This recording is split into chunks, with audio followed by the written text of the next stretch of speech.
Welcome to Picks with the Professor, the podcast for a real statistics professor. And the Grant Hill to his Christian Leitner, Jake. Gives you sports betting tips. I'm Professor Side. You can follow me on Twitter at Professor Side. You can follow my friend Jake on Twitter at myfriend_Jake. Today is Thursday, March 24th, 2022, and this episode covers today's Sweet 16 college basketball games. In case you're new, I built a mathematical model that predicts what the spread and total should be for every Division I college basketball game. And as I go through the plays today, remember, A picks are the ones I love, B picks are the ones I like, and C picks are the leans. However, please remember that good and bad variance will occur.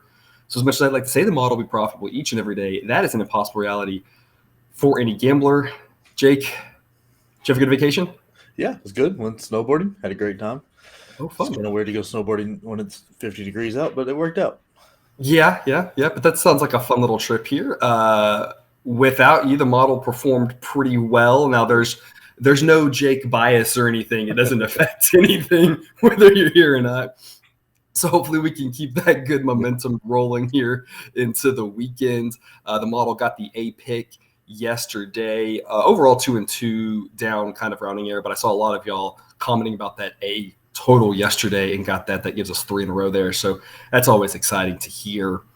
Before we get to today's slate reminder, please hit that like button if you're on YouTube. Subscribe or follow if you aren't yet. It's the only way to ensure that you don't miss any of the college basketball, MLB, or college football content that this channel provides. Share with a friend if you know others in the game. Drop a comment on Twitter or YouTube. We love those and try to respond to as many as we can. Jake, we got 4 games tonight in the Sweet 16. The opening 2 are the ones with a little bit bigger of a spread, and then the last 2 should be the really tight ones. We're starting off with the first game. It should be it has a chance to be one of the blowouts of the night here. Arkansas Gonzaga. Gonzaga is a 9.5-point favorite with a total of 154.5. The model thinks Gonzaga should be favored by about 10. So it's a pass on the side for me. We've long talked about Gonzaga. They're a really tough team to peg with these big numbers. They can go on spurts and just score at will. They let Memphis hang around. In that last game, that was a really tough matchup for them, the things that Memphis was able to do. So this is a tough one for me on the side. Jake, I'll let you cover that one. I'm going to instead play the under 154.5 as a B pick. The model thinks it should only be 152. We did miss the Gonzaga under last time in that Memphis game, but overall, my total has been very accurate for both of these teams of late. And Arkansas last game was an easy under. Get a new gym. I just think this is too many points.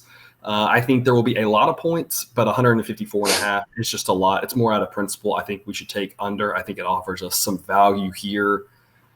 Jake, are you comfortable laying the 9.5, or do you think Arkansas can at least hang in there and keep it respectable? Yeah, let's see if I can shake the rust off here. I am going with Arkansas, right? I believe they are a better version of what Memphis did. Right, they are more athletic than this Gonzaga team. They've got some size, a little, like not as much as Memphis, but they've got some size to battle Timmy and Chet down low. They got really athletic and really good defensively guards with JD Note and Tony and Darius Tony and Davis. Then they can score. They're very, very good. They can slow this game down if they need to. They can speed it up if they need to. And Gonzaga's had trouble all tournament right here. They've been flirting with disaster every game. Every game they've been down significantly and had to make a comeback in the second half. And I don't think that's something you can really do against this Arkansas team. It's really tough. They would have to get Arkansas to get JD Note in foul trouble to knock him out of the game and have them do something they really don't do. They don't turn the ball over much. And that was Memphis' issue, right? Like Memphis turns the ball over at an unreal clip. And Arkansas doesn't do that. So I really think Arkansas's got a chance to pull this off and even win it. But I really like them plus 9.5. Like I don't think Gonzaga is going to be able to run them out of the gym. I don't know. I really like this Arkansas team. That makes a lot of sense. That Memphis game was fascinating to watch. Every time Gonzaga, punched Memphis in the mouth, Memphis came right back with a counter punch of their own. It was a great game. Memphis has that one thing you mentioned, had just the size that Memphis has is not many teams in the country have that sort of size, especially at the guard position. But Arkansas, like you said, can play a fantastic defense. And that's going to potentially frustrate Gonzaga there. And I think that's the last point I'll make on this one, just to wrap up. We talked about how you play early in the tournament is predictive. It's not 100% predictive, right? But it does matter. And the fact that Gonzaga has struggled in those first two games, something to take note of here, just it would be a cautionary tale if your thought is to lay the points with Gonzaga, that more times than not, these teams that struggle in that first weekend tend to kind of keep struggling. Not always. It's not 100% predictive, but generally, if you look good early, you look good, next week. And if you look bad early, you kind of look bad next week. So I like where your head's at there on that one. The other early game, Michigan and Villanova, that'll be a 7:30 Eastern tip. Villanova is a 5-point favorite with a total of 135. It's a C pick for me, just to lean on Villanova -5. The model thinks it should be -5.9. I don't love the number here, but I do think Villanova is the right side. There's a reason I picked them to go all the way. I think that Villanova matches up well with just about everybody in the tournament, with how they can, with their guard play, with how they cannot turn the ball over. They're just a tough team to face in general. And we know with how good of a free throw shooting team they are, if there are fouls late, we know that they'll hit them. So I think Villanova's the right side. I don't love it because I wish it was 4.5. But I still think Nova's the side you want to be on. So just a C pick for me. I'm on Villanova -5. Jake, what do you got? Yeah, I'm a little more confident in this game. I like Villanova here. To beat this Villanova team, you have to really put them away. You have to hit them early and hit them often, and not let up, because they make their free throws. They don't give you extra chances. They don't turn the ball over.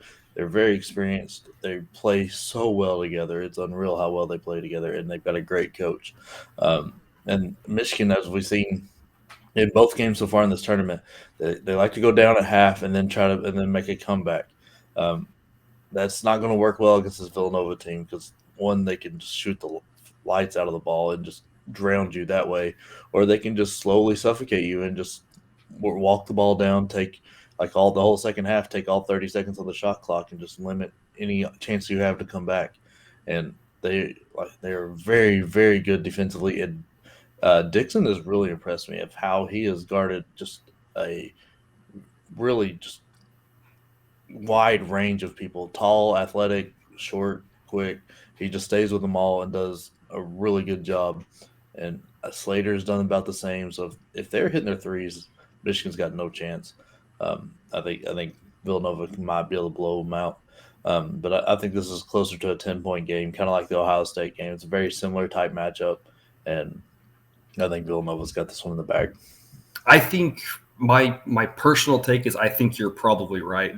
The human professor agrees with you and would lay the 5 points in a heartbeat. The mathematical pouring over the number side professor, I can only make this a lean. But just looking at the teams, I think you're right. I think Villanova's not getting the respect they deserve. I think they're a really good team. And I will comment on the total. The total is 135.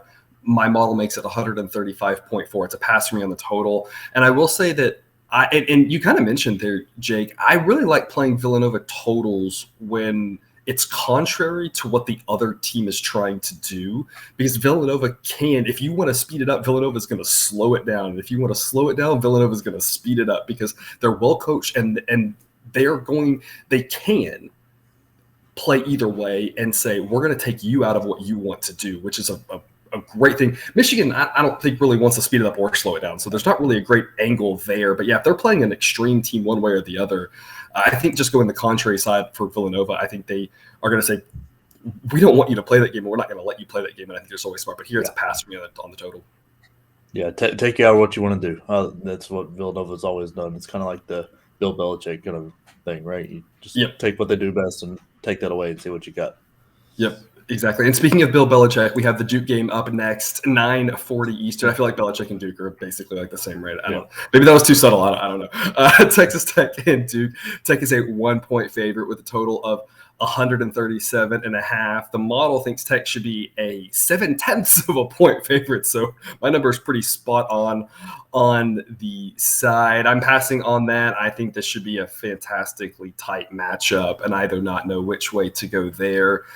The model thinks the total should be 136.5. The actual total is 137.5. So I'm going under with a B pick on the first half. I'm going first half under 64.5. It's the first time I've played a first half total or side on this podcast. Look, I think there could be fouls late because either team could be up 5 with 50 seconds to go, and that wouldn't surprise me. This game could go to overtime. I want no part of a Duke under with how good their offense is and how pedestrian their defense looks at time. But Tech showed us just how bad they can be offensively last game. Their defense is going to be one of the toughest that Duke has faced all year, and it's a new gym for both teams. I like playing the under. I'm going to hold my breath for 20 minutes, root for a boring half of basketball before the game really gets going. I see the scoring picking up as they start feeling each other out. They start realizing what each other's trying to do. They start getting comfortable with the new gym. Like I said, I'm holding my breath for 20 minutes. I'm going under first half, 64.5 with a B pick. Jake, now look, I'm an Astros fan, and I had baseball picks all last season through the playoffs. Game 6 of the World Series happened, and I picked the Braves. I gave out an official pick on the Braves. You can pick against your favorite team. You do know that's possible, right? Yeah, I do.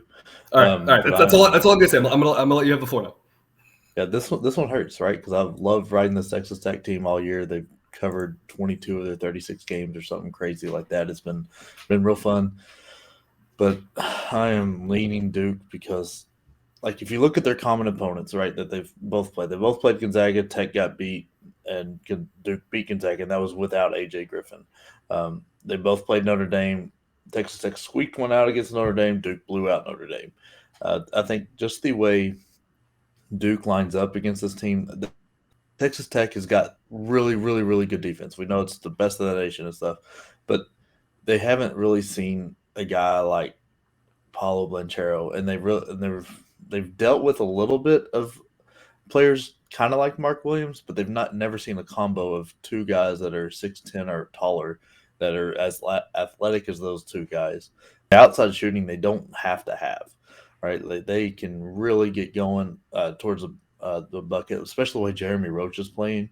If he keeps that up, it's really tough to guard him because you can put all Griffin and out there and run on either side, and maybe even Trevor Keels or Joey Baker, and really make you have to guard the 3-point arc and then run a pick and roll with Markin Williams, and it's just tough to guard. I really think this is a super tight game. I think Duke's got a little too much firepower for this Texas Tech team, and they surprisingly don't turn the ball over a lot, and that's where Texas Tech gets a lot of easy buckets because their half-court offense is not very good. So I think Duke will slow this down and make them play at a half-court game, and I think that's where Duke will kind of pull away a little bit. Alrighty. And then that last game here, scheduled to tip at about 10 Eastern, Houston versus Arizona. Arizona is a 1.5-point favorite. The model thinks Arizona should be favored by about a point. Model says total should be 144. Actual total is 145. I'm going with a C pick just to lean under 68 first half. This should be a tight game. We could easily have fouls late or overtime. Either one of these teams could be ahead by 5. I'm not reading the same script, I promise you. Either team could be ahead by 5 late in the game. I want no part of it Arizona under with just how good their offense is. And in that last game, Arizona took a kind of similar to Houston TCU team. They're not obviously the exact same, but they're kind of similar. And that game had points through the roof. And Arizona sped them up. TCU had no problem playing at that game at that pace. I mean, Houston showed just how bad offensively they can be last game, and Houston plays really slow. It's a new gym for both teams. Again, I'm going to hold my breath for 20 minutes for a boring first half. Just a C pick on this one, just a lean, simply because Arizona can get the points going a lot. And so I just think that your safer play is hoping for a slower start. But I wouldn't go over the full game number just because Houston will try to slow this down in general as much as possible. So I like the first half under just as a lean here, not as much as I like the previous one, but I think that's your smart play. Again, new gym, hope for a slow start. Just like the last game, though, it should be a fantastic game. Should come down to the wire. Either team can win. Jake, you're more or less just picking the winner here. Obviously, Arizona could win by a point. Houston still covers. Other than that one scenario, who do you think wins, Houston or Arizona? This is the one I'm most uncomfortable with because I'm leaning Houston just because I think they have the more it sounds weird to say the more experienced run at this. Like they've done this before, where everybody on Arizona's team this is all new to, and Arizona's not been playing at the top of their game here recently, and the only thing that scares me right is Houston is one of the top offensive rebounding teams in the nation. If that doesn't work out, that sends probably the best fast break team in the nation with numbers on the other side. And honestly, if you get the offensive rebound, if you're Houston, you've got 2 or 3 7-footers looking at you. Like, are you able to kick that out? Are you able to? Now the good news is that's exactly how TCU hung in there against Arizona. They got a ton of offensive rebounds. So the good news for you at least is that blueprint has been shown. The bad news is now Arizona had a week to practice and try to prevent Houston from doing that. So it's kind of good news, bad news situation, right? Yeah, that's where I was getting to because I mean, Tommy Lloyd's a good coach. He's going to read that film and they're really going to concentrate on that. But can Houston keep them slow enough that they keeps them out of that fast break game and keeps that like really, really quick? How quick the ball moves is just nuts. And that momentum and everything like that just like piles on. If once they get a few of those big dunks going and the crowd gets roaring, I lean Houston. I think they're the better team. They've been here. They've done that. They've played very athletic teams like Memphis. I know they struggled with Memphis during the regular season, but really put it to them in the conference championship. And I think that's more of the Houston we kind of see. I don't think they'll blow Arizona out by any stretch, but I think they'll be able to handle the athletes and the size like that. I think one of the key factors of this game is going to be how Kriisa looks. Yeah, I was shocked that he played that last game. Yeah. And he had no business being on the court. I mean, he looked awful. He definitely did not look right. And not, if you can play at 80%, maybe you're better than the 8th guy off the bench or something like that. But he was not at 80%. I think one of the keys is going to be how is he feeling? How does he look? He's clearly going to try to go again if he went last game. But does he look at that 50% mark last game? Where last game he was in liability, and you could hear at times the TCU coach Jamie Dixon was saying, "Go at Kriisa," basically. Yeah, and, why wouldn't you? Right, and so if he's that same liability, that really hurts Arizona, and I think really gives Houston a good chance. If Kriisa all of a sudden looks better, now we've got a more ball. So I think that's going to be one of the keys.